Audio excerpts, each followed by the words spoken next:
सेहत का रहस्य। बहुत समय पहले की बात है।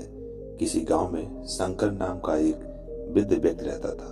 उसकी उम्र 80 साल से भी ऊपर थी, पर वो 40 साल के व्यक्ति से भी स्वस्थ लगता था। लोग बार बार उससे उसकी सेहत का रहस्य जानना चाहते थे, पर वो कभी कुछ नहीं बोलता था। एक दिन राजा को भी उसके बारे में पता चला और वो भी उसकी सेहत का रहस्य जानने के लिए उत्सुक हो गए। राजा ने अपने गुप्तचरों से शंकर पर नजर रखने को कहा। गुप्तचर भेष बदलकर उस पर नजर रखने लगे।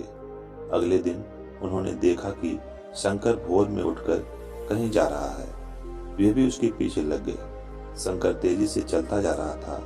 मीलों चलने के बाद वे एक पहाड़ी पर चढ़ने लगा और अचानक ही गुप्तचरों की नजरों से गायब हो गया। गुप्तचर वहीं रुककर उसका इंतजार करने लगे। कुछ देर के बाद वो लौटा। उसने मुट्ठी में कुछ छोटे छोटे फल पकड़ रखे थे और उन्हें खाता हुआ चला जा रहा था। गुप्तचरों ने अंदाजा लगाया कि हो ना हो शंकर इन्हीं रहस्यमयी फलों को खाकर इतना स्वस्थ है।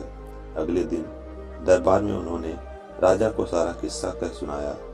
राजा ने उस पहाड़ी पर जाकर उन फलों का पता लगाने का आदेश दिया, पर बहुत खोजबीन करने के बाद भी कोई ऐसा असाधारण फल वहां नहीं दिखा। अंततः थक हार कर राजा शंकर को दरबार में हाजिर करने का हुक्म दिया।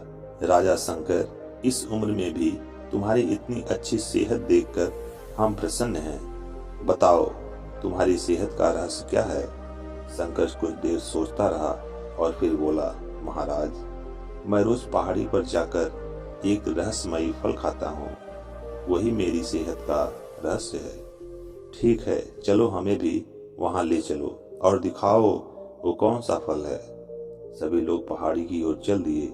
वहां पहुंचकर शंकर उन्हें एक बेर के पेड़ के पास ले गया और उसके फलों को दिखाते हुए बोला, हुजूर, यही वो फल है जिसे मैं रोज खाता हूँ। राजा क्रोधित हुए और बोले, तुम हमें मूर्ख समझते हो? यह फल हर रोज हजारों लोग खाते हैं, पर सभी तुम्हारी तरह सेहतमंद क्यों नहीं? शंकर विनम्रता से बोला, महाराज, हर रोज हजारों लोग जो फल खाते हैं वो बेर का फल होता है, पर मैं जो फल खाता हूँ वो सिर्फ बेर का फल नहीं होता, वो मेरी मेहनत का फल होता है।